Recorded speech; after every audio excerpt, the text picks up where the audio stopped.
Hello friends, मैं doctor Rupesh Patel, hypnotherapist and counsellor. मैं वडोदरा से हूँ। वडोदरा में हमारा सेंटर है अल्फा माइंड हीलिंग। हमारे सेंटर से हम मानसिक बीमारियों का इलाज करते हैं, जैसे डिप्रेशन, एंजाइटी, फोबिया और ओसीडी। फ्रेंड्स, आज के इस वीडियो में बहुत ही अलग विषय पर बात करने वाले हैं। आज का विषय है कि कुछ दिनों के बाद स्टूडेंट के एग्ज़ाम होने वाले हैं। 10th का एग्ज़ाम या 12th का एग्ज़ाम या कॉलेज के कई अलग अलग एग्ज़ाम होने वाले हैं मार्च महीने में। जैसे हर साल एजुकेशन होता था, हर साल जिस तरह से बच्चों की पढ़ाई होती थी, वैसा इस साल नहीं हुआ है। कोविड-19 के चलते बहुत सारी चीज़ें चेंज हो गई हैं। एजुकेशन में बहुत सारा बदलाव आया है। आज तक आपने सुना नहीं हुआ कि ऑनलाइन एजुकेशन, इस साल आपने महसूस किया कि ऑनलाइन एजुकेशन क्या होता है। फ्रेंड्स, ऑनलाइन एजुकेशन चल रहा है, लेकिन इसकी बहुत सारी लिमिटेशन है। जैसे कोई बच्चा स्कूल में पढ़ता है पूरा दिन, पूरे साल, तो बहुत कुछ चीज़ें अच्छी तरह से सीखता है। लेकिन आज के समय में बहुत सारी प्रॉब्लम्स स्टूडेंट भी फेस कर रहे हैं और बहुत सारी प्रॉब्लम पेरेंट्स भी फेस कर रहे हैं, क्योंकि बच्चों का एजुकेशन जैसे स्कूल में होता है, इस तरह से आज एजुकेशन नहीं हो रहा है। जैसे बच्चों का एजुकेशन स्कूल में होता है, क्लासरूम में होता है, वैसा एजुकेशन ऑनलाइन में नहीं हुआ है। बच्चे भी महसूस कर रहे हैं, पेरेंट्स भी महसूस कर रहे हैं, स्कूल मैनेजमेंट को भी पता है कि प्रॉपर एजुकेशन नहीं हो रहा है और ना हुआ है। यहाँ पर बहुत सारी चीज़ें कॉम्प्रोमाइज़ की गई हैं। जो चीज़ें उसको जिस तरह से सिखानी चाहिए थी, सीखनी चाहिए थी, वैसा सीखा नहीं है और वैसे सिखाया भी नहीं गया है। और कुछ समय के बाद जब बोर्ड का एग्ज़ाम होगा या अलग अलग एग्ज़ाम होंगे, स्टूडेंट कुछ नेगेटिविटी के साथ, कुछ समस्याओं के साथ, कुछ डर घबराहट के साथ एग्ज़ाम देने वाले हैं। स्टूडेंट ये महसूस कर रहे हैं कि जो चीज़ें हमें जैसे पढ़नी थी वैसे हम नहीं पढ़ पाए, जैसे प्रिपरेशन होना चाहिए था वैसा प्रिपरेशन नहीं हुआ है। तो जब भी कोई स्टूडेंट एग्ज़ाम हॉल में बैठेगा 10th का या 12th का, इसके माइंड में एक अजीब सी फीलिंग रहेगी, एक अलग सा एक डर घबराहट महसूस होगा कि क्या मैं ठीक से लिख पाऊँगा, क्वेश्चन पेपर में जो भी क्वेश्चन आएंगे क्या मुझे पता होंगे, क्या मैं इसको ठीक ढंग से लिख पाऊँगा। बहुत सारे क्वेश्चन दिमाग के अंदर चलने ही वाले हैं। तो फ्रेंड्स, इसके लिए ज़रूरी है कि ज़रूरी है कि स्टूडेंट का दिमाग पहले से प्रिपेयर होना चाहिए, पहले से कॉन्फिडेंट होना चाहिए, स्टूडेंट पहले से रिलैक्स होना चाहिए कि इस तरह का ये एग्ज़ाम भी नॉर्मल ही रहेगा। एग्ज़ाम में मैं अच्छी तरह से लिखने वाला हूँ, जो भी क्वेश्चन आएंगे मुझे समझ में भी आएंगे और मैं ठीक से लिखने वाला भी हूँ। स्टूडेंट के अंदर अगर ऐसा कॉन्फिडेंट है, इस तरह से दिमाग के अंदर एक फेथ भरा हुआ है, तो स्टूडेंट अच्छी तरह से एग्ज़ाम कवर कर पाएगा। लेकिन हकीकत यह है कि मैक्सिमम स्टूडेंट दिमाग के अंदर बहुत सारी समस्याएं फेस कर रहे हैं, बहुत सारी नेगेटिविटी फेस कर रहे हैं। हमारे साथ जो स्टूडेंट की बात होती है या पेरेंट्स हमारे सेंटर पर कॉल करके जब बात करते हैं, हमेशा इसके दिमाग में एक क्वेश्चन रहता है, क्या इस साल का एग्ज़ाम हर साल की तरह होगा? क्या स्टूडेंट अच्छी तरह से एग्ज़ाम कवर कर पाएंगे? तो फ्रेंड्स, ये सवाल हर पेरेंट्स के माइंड में चल रहा है, हर स्टूडेंट के माइंड में चल रहा है। तो फ्रेंड्स, अगर आप भी इस तरह से कोई प्रॉब्लम फेस कर रहे हैं एग्ज़ाम को लेकर या आपके सिलेबस को लेकर, पेरेंट्स कोई प्रॉब्लम फेस कर रहे हैं, तो आपको दिमाग में इतना सारा प्रॉब्लम दिमाग के अंदर फेस नहीं करना है। आपको माइंड रिलैक्स रखना होगा, आपको कॉन्फिडेंट रखना होगा। यानी पेरेंट्स को, अगर पेरेंट्स कॉन्फिडेंट है, पेरेंट्स रिलैक्स है, तो यही मानसिकता उसके बच्चों में ट्रांसफ़र होगी।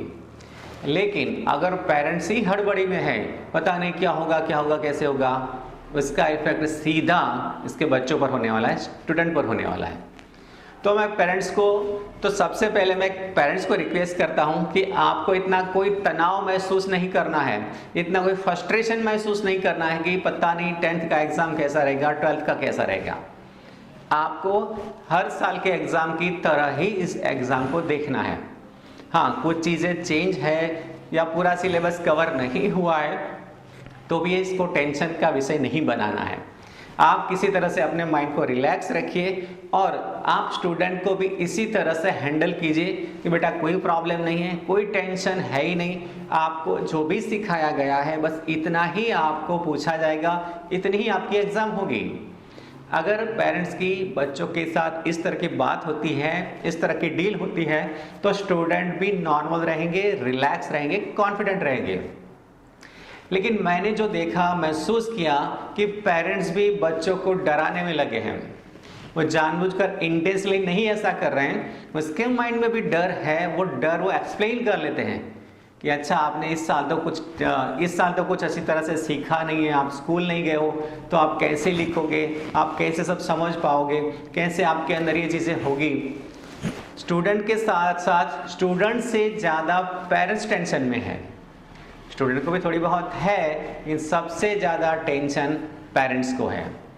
तो फ्रेंड्स, मेरा इस वीडियो का मकसद ये है कि ना तो स्टूडेंट को ना तो पेरेंट्स को किसी भी तरह का टेंशन रखना है। बिल्कुल रिलैक्स रहिए, बिल्कुल कॉन्फिडेंट रखिए, क्योंकि इस साल के एग्ज़ाम में भी कुछ अलग नहीं होने वाला है। जैसा हर साल होता था वैसा ही होने वाला है। इसके लिए बहुत ज़रूरी चीज़ है, आपके माइंड के अंदर पॉजिटिव होनी चाहिए एग्ज़ाम को लेकर। आपके माइंड में यानी पेरेंट्स के माइंड में बहुत ज़रूरी है, स्टूडेंट के माइंड में अपने आप आ जाएगी। तो इसके लिए ज़रूरी है कि अगर आपका माइंड किसी भी तरह की नेगेटिविटी महसूस कर रहा है, कोई भी डाउट कन्फ्यूज़न है, या आपके अंदर कोई डर घबराहट महसूस हो रही है, तो आप इसके बारे में थोड़ी सी आपकी केयर कीजिए। ज़रूरत है तो आप काउंसलिंग लीजिए। अलग अलग काउंसलिंग से आप अपने आप को प्रिपेयर कर सकते हो, आप स्टूडेंट को भी प्रिपेयर कर सकते हो, बहुत कॉन्फिडेंट बना सकते हो, बहुत पॉजिटिव बना सकते हो। आप काउंसलिंग से आपको स्टूडेंट को इस तरह से काउंसलिंग से एग्ज़ाम से पहले एग्ज़ाम के बारे में प्रिपेयर करना चाहिए, और साथ साथ पेरेंट्स को भी प्रिपेयर होना बहुत ज़रूरी है। फ्रेंड्स, सबसे बड़ी बात यह है कि अगर पेरेंट्स ही बहुत पॉजिटिव हैं, कॉन्फिडेंट है, तो बच्चे कॉन्फिडेंट बनने ही वाले हैं। लेकिन मैंने ज़्यादातर देखा कि पेरेंट्स बहुत ही ज़्यादा तनाव में है, टेंशन में है कि अगर हम बच्चे को एग्ज़ाम के टाइम हम एग्ज़ाम हॉल में भेजेंगे और वहाँ बहुत सारा क्राउड होगा और इसके चलते कहीं बच्चे को कोई बीमारी ना लग जाए, ये भी आज के पेरेंट्स की एक बहुत बड़ी टेंशन है। तो फ्रेंड्स, इसकी वजह से कई सारे पेरेंट्स ने बच्चों का स्कूल स्किप कर दिया है कि बच्चा अगर स्कूल जाएगा और कोई शायद बीमारी का शिकार हो सकता है। तो इस वजह से भी पेरेंट्स बहुत सेफ मोड में हैं। उसको सेफ्टी चाहिए कि बच्चे को कोई प्रॉब्लम नहीं होनी चाहिए, कोई बीमारी नहीं लगनी चाहिए। हाँ, ये ज़रूरी है कि बच्चे की सेफ्टी का ध्यान रखना है, उसकी केयर करनी है। लेकिन अब अगर एग्ज़ाम देना ही है एग्ज़ाम हॉल में, तो आपको इसके लिए प्रिपरेशन करना है, आपको काउंसलिंग से अपने माइंड सेट करनी है, और साथ साथ स्टूडेंट की भी माइंड सेट करनी है। उसके लिए दोनों की काउंसलिंग लगेगी। इसके लिए ज़रूरी है कि पेरेंट्स भी अपनी काउंसलिंग ले, कुछ थेरेपी प्रैक्टिस करें। स्टूडेंट को भी ये इस तरह से काउंसलिंग से और थेरेपी से मेंटली बहुत पॉजिटिव, पावरफुल, कॉन्फिडेंट बनाया जा सकता है, ताकि एग्ज़ाम हॉल में वो रिलैक्स रह के, पॉजिटिव रह के एग्ज़ाम को कवर कर सके।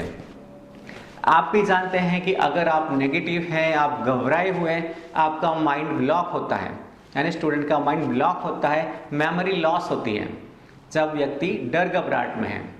तो आपको ये ध्यान रखना है स्टूडेंट को और पेरेंट्स को कि एग्ज़ाम हॉल में बहुत रिलैक्स रहना, एग्ज़ाम से पहले भी और एग्ज़ाम हॉल में भी बहुत रिलैक्स होना चाहिए।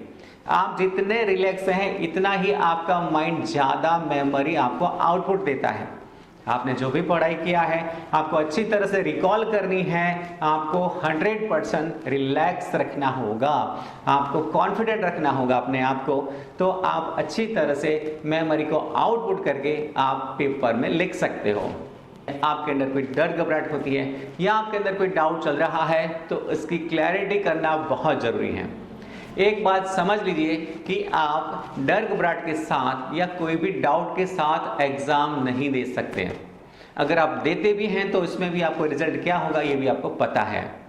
तो बहुत ज़रूरी है कि एग्ज़ाम से पहले और एग्ज़ाम हॉल में आप बहुत पॉजिटिव, पावरफुल और कॉन्फिडेंट होने चाहिए, और इसके लिए आपको कुछ काउंसलिंग लेनी चाहिए, कुछ थेरेपी प्रैक्टिस करना चाहिए, और इसे अपने आप को एग्ज़ाम के लिए इतना प्रिपेयर कर लेना, इतना पॉजिटिव कर लेना है कि आपके लिए एग्ज़ाम एक खेल लगना चाहिए, एग्ज़ाम एक एन्जॉयमेंट लगनी चाहिए। हाँ, एग्ज़ाम है, उसको हम एन्जॉय कर रहे हैं। एग्ज़ाम का कोई प्रकार का डर दिमाग के अंदर खड़ा नहीं होना चाहिए। फ्रेंड्स ये भी संभव है। अगर आप इसके लिए कोई सहायता चाहते हैं, आप हमसे कोई उम्मीद रखते हैं, तो नीचे दिए गए नंबर पर आप कॉल कीजिए या व्हाट्सएप से मैसेज कीजिए। हम आपकी इसमें बहुत अच्छी सहायता कर सकते हैं। माइंड को पॉजिटिव रखने के लिए, कॉन्फिडेंट रखने के लिए हमारे पास बहुत सारे ऐसे कुछ टेक्निक्स हैं, टूल्स हैं। इससे स्टूडेंट का कंसंट्रेशन बहुत ही शार्प होता है, इसकी मेमोरी शार्प होती है और एग्जाम में अच्छी तरह से परफॉर्म करने के लिए बहुत ज़रूरी है आपका कंसंट्रेशन। जैसे कि आप जानते हैं कि एग्जाम में अच्छा परफॉर्मेंस करने के लिए व्यक्ति की एकाग्रता, स्टूडेंट की एकाग्रता यानी कंसंट्रेशन बहुत ज़रूरी है। स्टूडेंट पढ़ाई करता है लेकिन अगर एकाग्रता ही नहीं है तो पढ़ाई का कोई मतलब ही नहीं रहेगा, वो सारी चीजें मिस कर लेगा, दिमाग से निकल जाएगी। यानी स्टूडेंट के अंदर जितनी भी एकाग्रता होगी इतना ही अच्छा परफॉर्मेंस उसका एग्जाम में होने वाला है। तो एकाग्रता के लिए भी कुछ प्रैक्टिस जरूरी है, कुछ थेरेपी से व्यक्ति अपनी एकाग्रता को और शार्प कर सकता है, बेटर बना सकता है। तो फ्रेंड्स इसके लिए भी आप कुछ प्रैक्टिस ले सकते हैं, इसमें भी आप हमारी सहायता ले सकते हैं। तो इसके लिए आप नीचे दिए गए नंबर पर अवश्य कॉल कीजिए, आपको इसमें बहुत ही अच्छा सपोर्ट हमारी या हमारी ऑर्गेनाइजेशन से आपको दिया जाएगा। तो फ्रेंड्स इसके लिए हमारा ऑर्गेनाइजेशन भी कंट्रीब्यूशन चाहता है कि आने वाली पीढ़ी बहुत पॉजिटिव रहे, पावरफुल रहे, कॉन्फिडेंट रहे, कभी वो टूटने नहीं चाहिए, एग्जाम का उसको कभी डर नहीं होना चाहिए, ऐसे एक नई जनरेशन बननी चाहिए। तो इसके लिए हमारा ऑर्गेनाइजेशन कंट्रीब्यूशन करने के लिए हमेशा तत्पर है। तो फ्रेंड्स आप इस तरह से हमारे साथ जुड़िए और जो भी पेरेंट्स, जो भी स्टूडेंट इस तरह से समस्या महसूस करें उसको भी इस तरह से सपोर्ट की आवश्यकता है। तो फ्रेंड्स ज़रूरत है कि ये वीडियो हर पेरेंट्स के पास पहुंचनी चाहिए ताकि हर पेरेंट्स अपने आप को पॉजिटिव रखे और अपने स्टूडेंट को पॉजिटिव रखे। तो फ्रेंड्स इसके लिए इस वीडियो को ज़्यादा से ज़्यादा अपने ग्रुप में, अपने दोस्तों के साथ, अपने और भी ग्रुप में आप इस वीडियो को शेयर कीजिए ताकि हर पेरेंट्स इस वीडियो को समझे, अपने आप को पॉजिटिव रखेंगे और अपने स्टूडेंट को पॉजिटिव रखेंगे। फ्रेंड्स ये वीडियो मुझे लगता है कि बहुत ही ज़रूरी है, तो इस वीडियो को लाइक ज़रूर देना चाहिए और इस तरह की बहुत सारी सपोर्टेड वीडियो हम आपको हमेशा देते रहते हैं। तो इसके लिए हमारे इस चैनल को सब्सक्राइब कीजिए और बेल आइकन को हिट कीजिए ताकि आने वाले भविष्य में आपको जो भी जहाँ भी सहायता की ज़रूरत हो आपको ऐसे वीडियो मिलते रहेंगे। Thank you, all the best.